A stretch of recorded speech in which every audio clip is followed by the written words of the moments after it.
La matemática de la historia. ¿Se puede calcular el futuro? ¿Y si la historia fuera cíclica? ¿Y si los mayores imperios del mundo siguieran un patrón constante? ¿Y si, entendiéndola, se pudiera prever el futuro? Una corriente histórica explora esa posibilidad. Fue ignorada en sus inicios, pero ahora está cobrando atención. Hablamos de la matemática de la historia. La idea de que la historia es cíclica y de que si se entiende se pueden prever acontecimientos futuros no es nueva, y de hecho ha sido tratada por varios historiadores y filósofos a lo largo de la historia, desde Tucídides hasta el eterno retorno de Nietzsche. Pero quien la ha llevado más lejos ha sido un hombre del sur de Europa, Alexandre Deulofeu. Deulofeu se hizo una pregunta. Si los humanos tienen un ciclo vital en el que nacen, crecen, maduran, decaen y mueren, ¿por qué no pueden tenerlo también las colectividades de seres humanos, es decir, las civilizaciones? Con esta idea empezó a observar las historias de sumerios, mesopotámicos, bizantinos, egipcios, griegos, y se encontró con algo que le sorprendió. En todas ellas se repetía un ciclo vital muy parecido, casi biológico, matemático. Por ejemplo, esto es lo que escribió y lo que acabó pasando. 1934. Yugoslavia se dividirá en 2 o 3 repúblicas independientes o confederadas. En 1991, Yugoslavia se fragmenta. 1934. Después de Irlanda viene la India y Egipto, y después Escocia y País de Gales, reduciendo el Imperio Británico a la bella zona inglesa. Poco después se proclama la independencia de Egipto, de la India, y toma fuerza el independentismo en Escocia. 1941.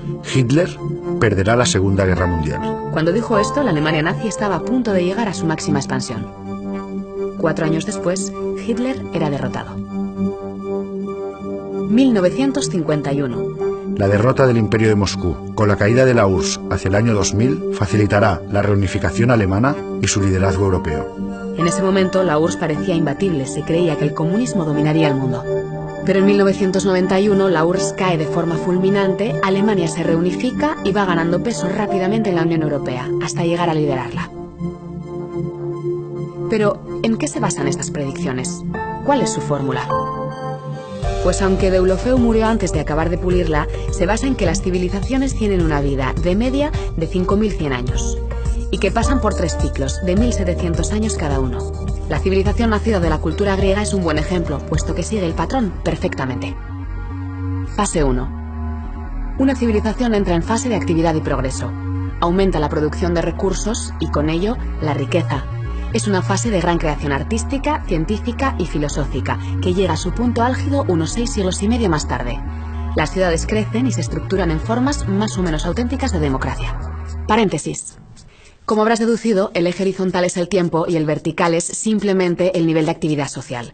Cuanto más arriba, más democracia, libertades individuales y cultivo de las humanidades. Cuanto más abajo, menos actividad social, más concentración de poder, más autoritarismo y más imperio.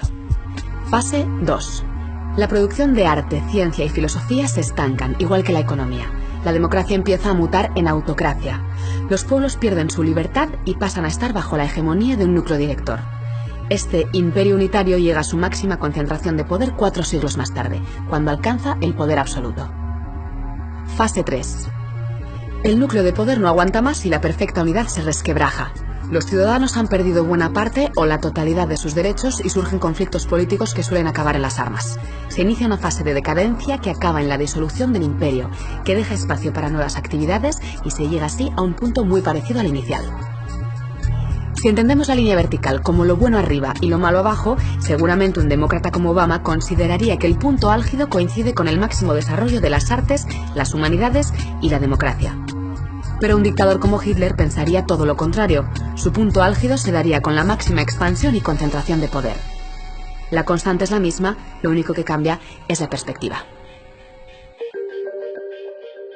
Todos los imperios llevan en sí mismos el germen de su propia autodestrucción, decía Deulofeu, pero su teoría no está libre de críticas. Actualmente los estados, que le equiparaba directamente a imperios, no interactúan entre sí como antes.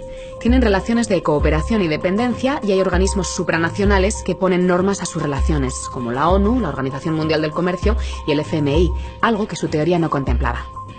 Aún así, el suyo es un método que ha sido capaz de anticipar hechos futuros en un momento en el que eran impensables. Y estas son algunas de las conclusiones que sacó para este siglo XXI.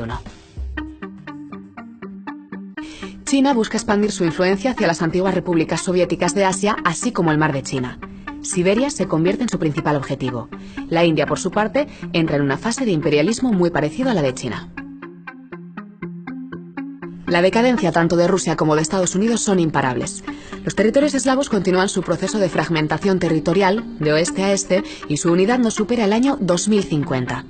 Los Estados Unidos derivan hacia formas de poder poco democráticas, quedan muy desgastados por su choque con China y sufren una depresión económica que los lleva a conflictos políticos y sociales. El Imperio Federal no sobrevive más allá de 2069. Alemania y Japón alcanzan su fase de plenitud. Alemania se consolida como líder indiscutible de Europa durante los próximos 2 siglos. Japón, resurgido y reforzado, a la vez que silencioso y en la sombra, es el único contrapeso digno a China en Asia. Los imperios español y francés se disuelven siguiendo procesos muy parejos.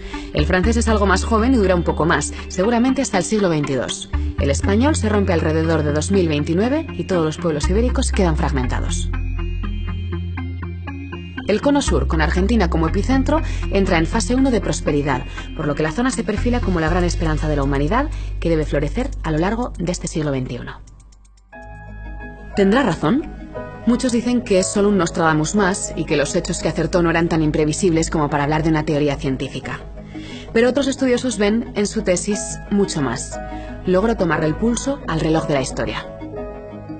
Pero el propósito de Deulofeu no era tan pretencioso. Como farmacéutico, pensaba que, igual que la medicina ayuda a paliar los ciclos de la vida humana, se podría encontrar algo parecido para las civilizaciones. Si se veían venir, sus subidas y caídas serían procesos pacíficos y no violentos como hasta ahora. La matemática de la historia podría ser, entonces, la medicina de las civilizaciones.